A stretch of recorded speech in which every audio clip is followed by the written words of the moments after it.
Lalu kita harap mendapatkan keberkahan dan kita harap disempurnakan pahala amal ibadah kita, dan kita harap senantiasa mendapatkan karunia Allah di mana saja kita berada, dan setiap saat dan setiap waktu.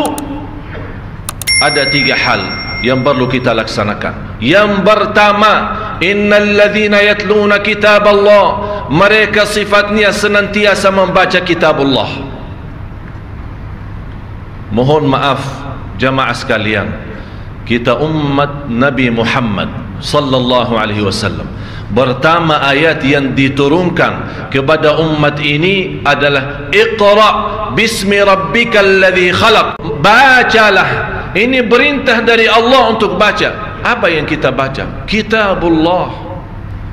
Yang kita lihat umat Islam sekarang yang segitu banyaknya dan besarnya, tapi mengenal Al-Quran hanya saat dia butuh saja. Kalau dia takut kemiskinan dan kefakiran, dia baca Al-Waqi'ah.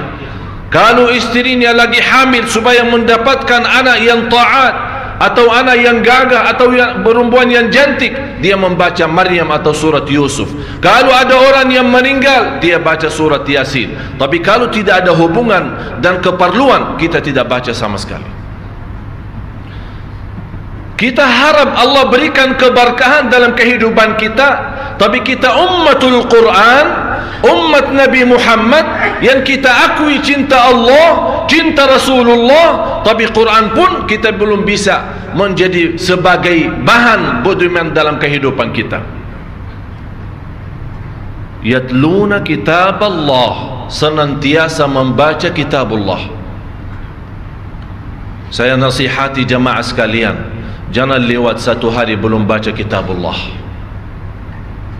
Apalagi di bulan Rajab, bulan Sya'ban, kita membiasakan diri berbanyak baca Al-Quran untuk menyambut kedatangan bulan Ramadan, agar begitu masuk bulan Ramadan kita sudah siap dan mampu mengkhatam Al-Quran berkali-kali, sebagaimana Imam Syafi'i rahimahullah mengkhatam Al-Quran dalam bulan Ramadan saja 60 kali. Kita ikuti mazhab Syafi'i, tapi tidak mengikuti akhlaknya dan perjuangan Imam Syafi'i. Yang kedua, wa aqamus salah, senantiasa mereka mendirikan salat. Mendirikan salat. Aqamu beda sama amilu, bukan kerjakan salat, tapi mendirikan salat, menghargai salat, mengutamakan salat, memuliakan salat. Kita lihat umat Islam, bagaimana umat Islam yang seharusnya memiliki kehidupan yang lebih bahagia, kehidupan yang lebih lancar. Kenapa di Indonesia bertambah musibah? Padahal majlis ta'lim di mana saja ada, majlis zikir di mana saja ada, di mana saja tabligh akbar, di mana saja diadakan. Tapi kenapa masih bertambah musibah? Krisis ekonomi, krisis politik, krisis sosial, krisis kehidupan masyarakat.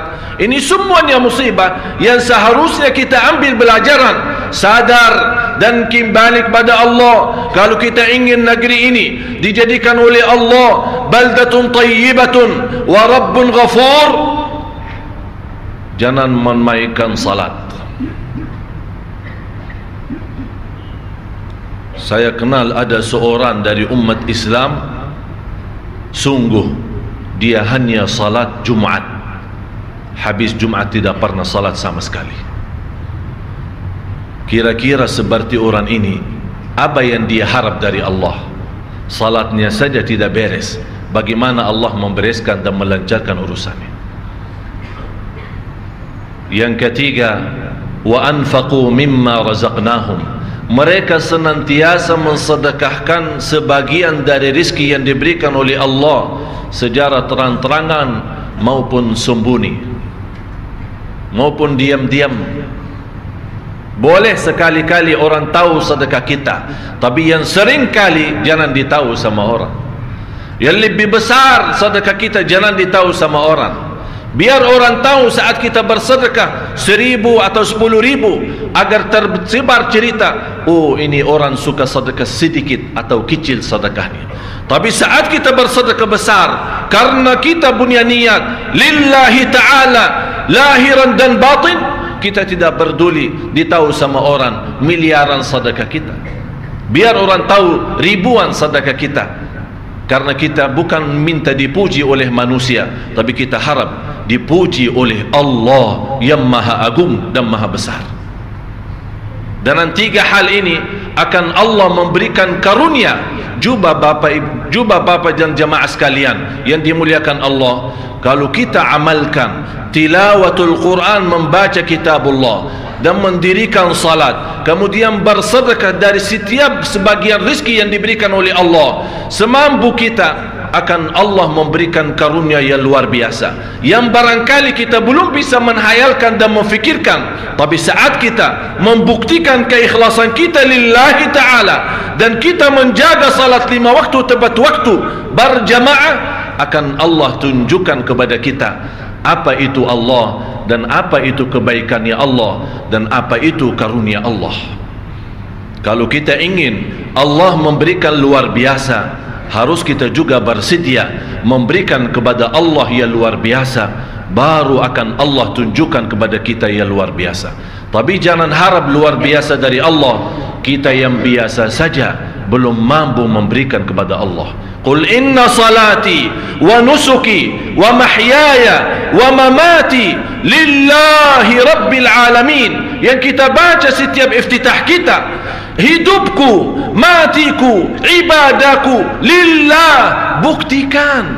Buktikan kata-kata itu, berjanjian kita kepada Allah setiap salat. Dan kita baca dalam suratul Fatihah, iyyaka na'budu wa iyyaka nasta'in, hanya kepada Engkau ya Allah kami beribadah, dan hanya kepada Engkau ya Allah kami memohon pertolongan. Jamaah sekalian, wallahi kita tidak akan bisa apa-apa, dan tidak akan bisa bahagia, dan tidak akan bisa selamat kecuali dalam pertolongan dan rahmat dari Allah. Kalau memang kita harap pertolongan Allah subhanahu wa ta'ala selalu bersama kita, harus kita juga bersedia selalu bersama Allah. Barakallahu li wa lakum fil Qur'anil azim, wa nafa'ni wa iyyakum bima fihi min al-ayati wadh-dhikril hakim. Aqulu qawli hadha wa astaghfirullah li wa lakum wa li sa'iril muslimina wal muslimat min kulli dhanb fastaghfiruhu innahu huwal ghafurur rahim.